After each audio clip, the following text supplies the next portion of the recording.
Fenomena tindakan merugikan dan asusila di masyarakat sudah jadi tantangan serius bagi pemerintah dan masyarakat Indonesia. Mulai dari kasus kriminal, kekerasan, pembunuhan, sampai prostitusi, semua sudah banyak terjadi di Indonesia. Karena maraknya masalah ini, pemerintah jadi kesulitan menanganinya karena beberapa faktor seperti fasilitas keamanan yang kurang memadai, deteksi praktek amoral yang nggak efektif, dan penanganan kasus yang belum optimal. Tapi, terlepas dari semua itu, ada satu tindakan merugikan yang terus-menerus jadi perhatian, yaitu perjudian.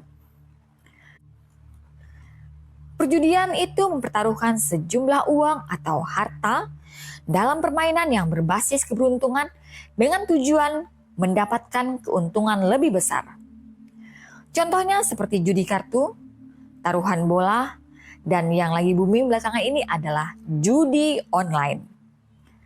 Saat ini, buat mengatasi hal ini, pemerintah Indonesia mengambil tindakan tegas terhadap perjudian lewat hukum yang diatur, yaitu pasal 303 KUHP dan pasal 303 ayat 1 KUHP yang menyatakan bahwa perjudian adalah tindakan terlarang.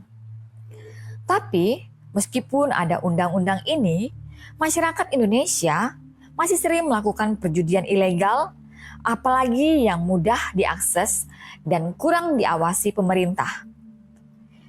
Misalnya, Indonesia jadi negara dengan penjudi online terbanyak di dunia. Miris banget kan?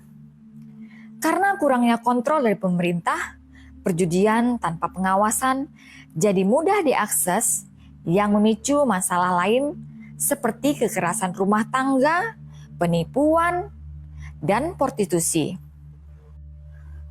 Menurut laporan dari Pusat Pelaporan dan Analisis Transaksi Keuangan (PPATK), transaksi judi online mencapai angka fantastis.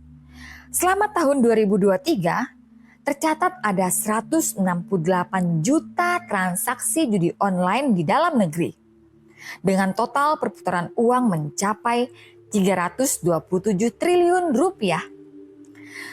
Dari laporan Tempo edisi Selasa tanggal 23 April 2024, angka ini mencapai 63% dari total perputaran dana transaksi sejak 2017 yang mencapai 517 triliun rupiah.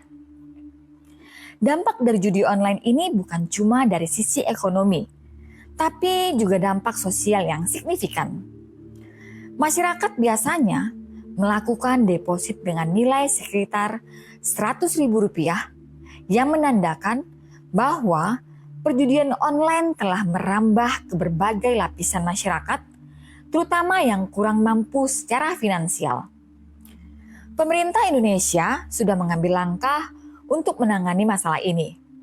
Misalnya Kementerian Komunikasi dan Informatika, Kominfo, sudah menutup ratusan ribu situs judi online, aplikasi, dan protokol internet yang terkait dengan tindakan tersebut.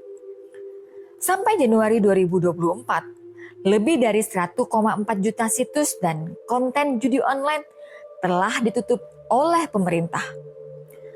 Namun, mengandalkan sistem keamanan saja nggak cukup efektif buat menangani perjudian ini. Hal ini menimbulkan pertanyaan, apakah legalisasi judi di Indonesia merupakan pilihan yang tepat? Karena pemerintah berusaha memblokir ini semua aja masih kurang efektif, mungkin perlu pertimbangan atau solusi lain, misalnya memberikan legalitas untuk perjudian. Salah satu opsi yang masuk akal dan bisa dipertimbangkan adalah dengan menerapkan sistem prosedur ganda untuk melegalkan perjudian di bawah pengawasan pemerintah. Nah, apa itu prosedur standar ganda? Prosedur standar ganda diartikan sebagai sistem legalitas dengan menerapkan beberapa prosedur tertentu yang menitikberatkan pada kontrol dan akses pemerintah terhadap sesuatu yang dianggap merugikan. Contohnya, Bisa kita lihat sekarang pada industri rokok. Melalui legalitas rokok, pemerintah bisa memonitor perusahaan rokok, memberantas rokok ilegal, dan menggunakan cukai. Tujuan utamanya bukan mendukung rokok, tapi untuk mengontrol dan mengurangi dampak negatifnya. Walaupun pemerintah memperoleh keuntungan pajak dari industri rokok, secara ekonomi hal ini lebih bernilai karena bisa memutar roda perekonomian di Indonesia.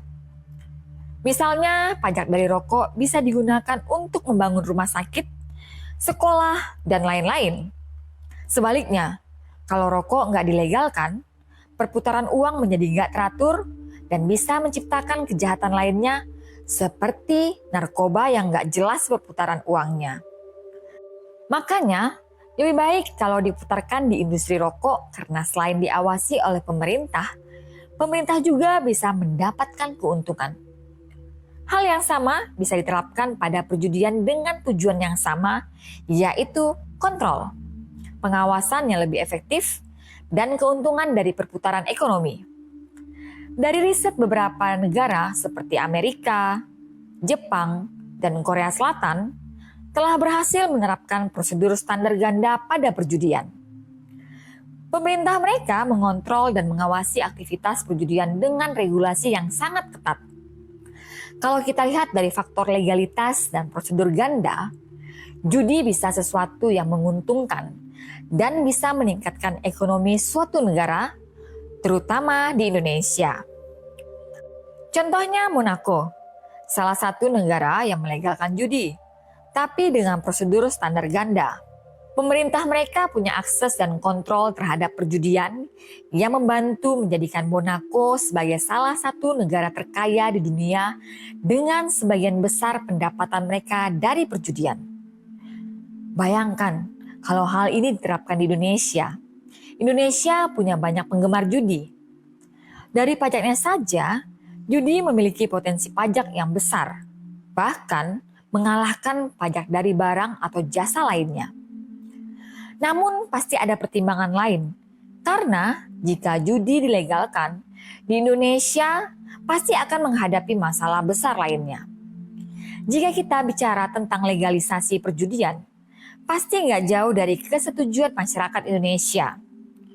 Mayoritas masyarakat Indonesia menjunjung tinggi nilai-nilai moral, sosial, dan agama yang kemungkinan besar akan menentang legalisasi ini.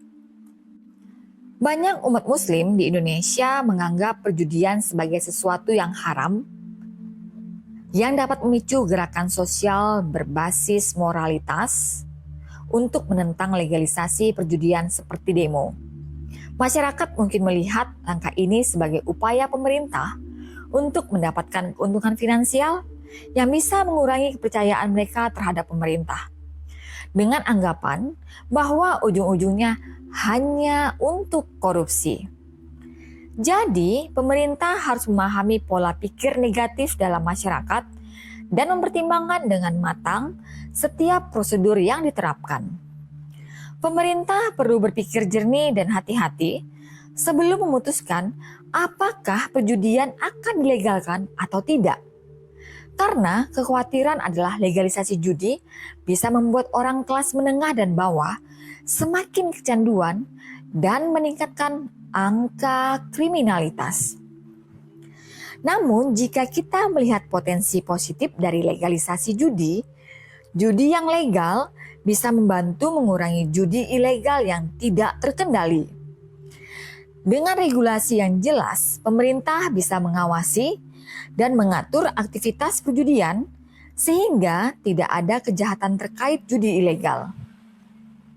Pajak dari judi yang dilegalkan juga bisa menjadi sumber pendapatan baru bagi pemerintah yang bisa digunakan untuk dana program sosial dan infrastruktur agar masyarakat semakin sejahtera. Tapi, untuk mencapai hal ini, regulasinya harus sangat ketat. Misalnya, batasan usia yang jelas, jumlah taruhan yang dibatasi, dan layanan konseling untuk pencandu judi. Kalau kita lihat dari segi pariwisata, legalisasi judi bisa meningkatkan pariwisata ke Indonesia Bayangkan jika judi dilegalkan di Indonesia, pasti banyak turis yang datang untuk bermain judi. Jadi, apa pendapat kalian tentang legalisasi perjudian di Indonesia? Apakah kalian setuju atau tidak? Tulis ya di kolom komentar. Sekian pembahasan kali ini. Semoga bermanfaat dan sampai jumpa di segmen selanjutnya. Salam edukasi.